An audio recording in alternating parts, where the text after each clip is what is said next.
Fala galera, Todd na área, tudo bem com vocês? Sejam muito bem-vindos nesta segunda-feira para mais um vídeo aqui no canal. E bora já começar com o pé direito, né? Quero começar esse vídeo falando sobre Zlatan Ibrahimovic. O atacante sueco está muito perto de pendurar as chuteiras. Inclusive, a Gazeta dello Sport informou que ele deve encerrar a sua carreira como jogador de futebol ao fim dessa atual temporada. Isso seria por conta da última lesão no joelho que ele teve e que já o mantém fora dos gramados por mais de um ano. Caso ele realmente se aposente em junho com 41 anos, a publicação fala que ele continuaria no Milan, atuando como embaixador do clube ou então com algum cargo na diretoria. Em fevereiro, os rossoneri vão enfrentar o Tottenham pelas oitavas de final da Liga dos Campeões e a presença de Ibrahimovic nos confrontos ainda é incerta. Eu acho que se o Ibra realmente pendurar as chuteiras no fim da temporada, ele vai estar tomando uma boa decisão, né? Porque infelizmente essa última lesão dele tá mantendo ele muito tempo fora dos gramados, né? Vai saber como é que ele vai voltar, se não vai ter uma reincidência, afinal o cara já tá com 41 anos, né, galera? Então acho que já tá na hora de começar a cogitar a aposentadoria. Ele sempre falou que cogitaria a partir do momento que ele soubesse que não poderia mais atuar em alto nível. E eu acho que infelizmente esse momento tá chegando, tá? Qualquer novidade que forçar em relação a isso, se ele se pronunciar, alguma coisa assim sobre aposentadoria, né? Eu trago pra vocês nos próximos vídeos. O que você acha? Já tá na hora do Ibra pendurar as chuteiras? Porque a gente vê muito jogador que começa aí a decadência, né? Aí vai parando num time meio estranho, do nada, e aí encerra a carreira de uma forma triste, né? Então, se o Ibra pelo menos encerrar lá no Milan, eu acho que ele vai estar encerrando a carreira por cima. Qual que é a tua opinião? Comenta aí, tá? Nesse vídeo eu ainda vou te contar muito mais coisa interessante. Então, sem mais enrolações,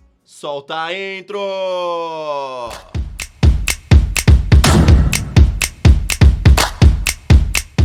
Luiz Henrique é um dos nomes cotados para assumir a seleção brasileira nas próximas semanas. Porém, nem todo mundo gostou da ideia de contar com o espanhol no comando da seleção. Luiz Felipe Scolari deu entrevista à Rádio Monte Carlo e falou o seguinte: Luiz Henrique ganhou o quê? Tem que ter desempenho. Ele é muito bom, mas perdeu tudo. Que muito bom é esse? Eu acho que seria mais fácil contratar um sul-americano do que um europeu. Lembrando vocês que Luiz Henrique assumiu a Espanha em 2018 e não conseguiu vencer nenhum título. Mais recentemente, ele levou os espanhóis às oitavas de final da Copa do Mundo, porém eles foram eliminados pelo Marrocos nos pênaltis. Meus amigos, o que vocês acham aí do Luiz Henrique podendo assumir a seleção brasileira? E também falem dessa declaração do Luiz Felipe Scolari. Você concorda com ele? Seria melhor trazer um sul-americano do que um técnico europeu? Comenta aí! Matheus Pereira era alvo do Corinthians, Cruzeiro, Vasco e Botafogo. Inclusive o Timão foi que chegou mais perto da sua contratação. Eles já tinham acertado o valor de salário com o atleta, onde o Al Hilal seguiria pagando uma parte, mas no final o Al Hilal preferiu emprestá-lo a outro time do futebol árabe, que vai arcar com 100% do seu salário nesse período. Ele já foi anunciado como o mais novo reforço do Al Wahda, onde ficará por apenas 4 meses. O Matheus Pereira não tem uma boa relação com o técnico do Al Hilal, então tudo indica que quando ele voltar para a equipe no meio do ano, né, aí sim ele seja negociado em definitivo. O Al Hilal não terá mais aquele transfer ban, então vai poder contratar também um jogador para seu lugar, tá? Aí os times brasileiros devem voltar mais uma vez às cargas para trazer Matheus Pereira.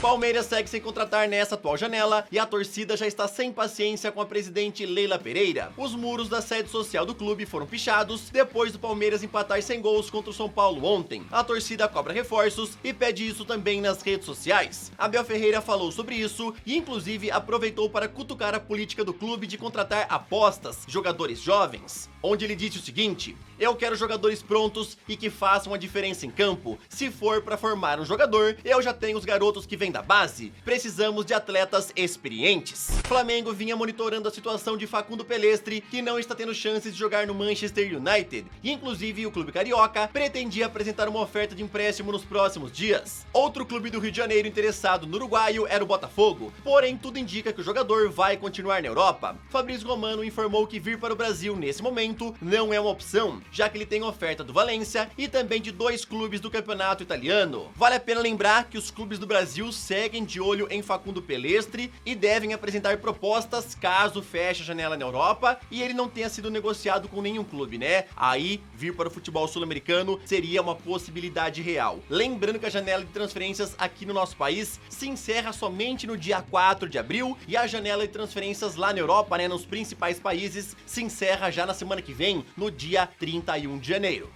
Ontem pela Premier League, Manchester City venceu o Wolverhampton por 3-0. Erling Haaland marcou todos os gols e esse é o quarto hat-trick dele nessa temporada. Ele já chegou a 25 gols na artilharia do campeonato e superou a marca dos últimos 4 artilheiros da Premier League. Lá no Emirates Stadium tivemos um jogão entre Arsenal e Manchester United. Rashford abriu o placar aos 17 minutos, mas Nketiah empatou aos 24. No segundo tempo, Saka colocou os Gunners na frente, mas alguns minutos depois, Lisandro Martinez empatou de cabeça. Tudo indicava que o jogo ia terminar empatado, porém Nketiah marcou mais uma vez e deu a vitória ao Arsenal por 3-2. Assim, os Gunners chegam agora a 50 pontos na liderança e têm um jogo a menos que todos os outros clubes do G4. Pela La Liga, o Real Madrid venceu por 2-0 o Athletic Bilbao, com gols de Benzema e Toni Kroos. O francês, inclusive, chegou à marca de 228 gols no Campeonato Espanhol e se igualou ao ídolo Raul como o segundo maior goleador do Real na história da La Liga. Com grande atuação de Ter Stegen, o Barcelona venceu por 1-0 o Getafe. Pedri marcou o único gol do jogo e agora os catalães chegam a 44 pontos na liderança isolada da La Liga.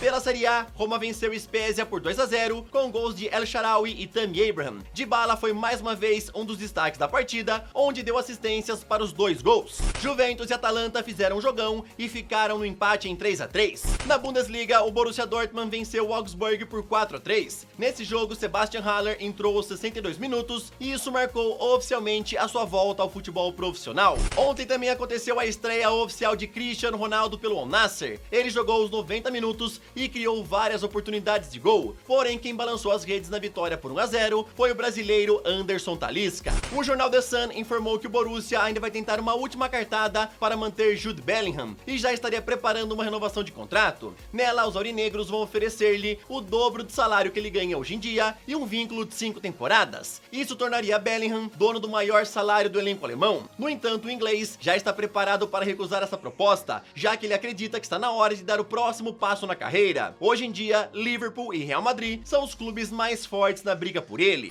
Juventus está querendo negociar Dusan Vlahovic e já o teria oferecido ao Paris Saint-Germain, é o que informou o portal 90 Minutos. A velha senhora na semana passada foi punida com a perda de 15 pontos no campeonato italiano por conta de fraude fiscal, e isso deixou eles bem longe de uma vaga na próxima Champions. Então a ideia do Juventus seria agora recuperar pelo menos os 70 milhões de euros que foram investidos quando compraram Vlahovic junto à Fiorentina. O jogador, por sua vez, postou nas redes sociais que não tem medo que essa punição vai tirá-lo do clube. Tottenham segue tentando fechar a contratação de Nicolo Zaniolo junto à Roma. A ideia é trazê-lo por empréstimo com opção de compra. Inclusive, os ingleses estão pensando em incluir algum jogador na operação, porém a Roma deseja vendê-lo em definitivo e pede entre 35 a 40 milhões de euros. Fabrício Romano assegura que caso eles consigam negociar Zaniolo, o alvo para repor a posição é Hakim Ziyech. Inclusive, alguns contatos já foram feitos com o agente do marroquino para sondar essa possibilidade, porém para isso, ele teria que aceitar abaixar o seu salário. O Fabrício Romano inclusive afirma que vários clubes estão tentando contratar o Hakim Ziyech, já entraram em contato aí com o agente dele nesses últimos dias, já que o Chelsea contratou um monte de jogador, né? Então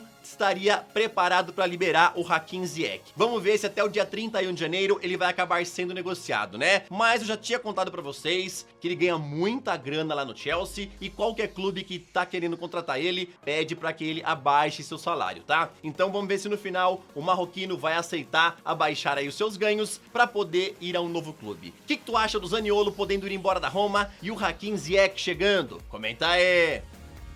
Tottenham segue insistindo por Pedro Porro e deseja trazer o lateral ainda nessa janela de transferências. Na semana passada, o clube fez uma oferta abaixo do valor da multa rescisória e incluiu um atleta na negociação, porém o Sporting já recusou. O clube português já avisou que a única maneira de Pedro Porro ir embora nessa janela é se pagarem a multa rescisória dele, que está avaliada em 45 milhões de euros. Tottenham já teria mais uma reunião marcada para essa semana e deve apresentar uma nova proposta. A imprensa portuguesa fala que o Real Madrid também estaria monitorando a situação do Pedro Porro, mas só cogitaria fazer uma oferta por ele caso ele continue no Sporting até o fim da temporada. Então, se no meio do ano ele continuar lá no time português, aí o Real poderia fazer uma oferta pelo Pedro Porro. O que tu acha aí? O que seria melhor para o lateral direito? Ir para a equipe do Tottenham, continuar no Sporting por mais um tempo, ou então ir para o Real Madrid no fim da temporada europeia? Comenta aí, tá? Tamo junto, valeu, até o próximo vídeo, falou!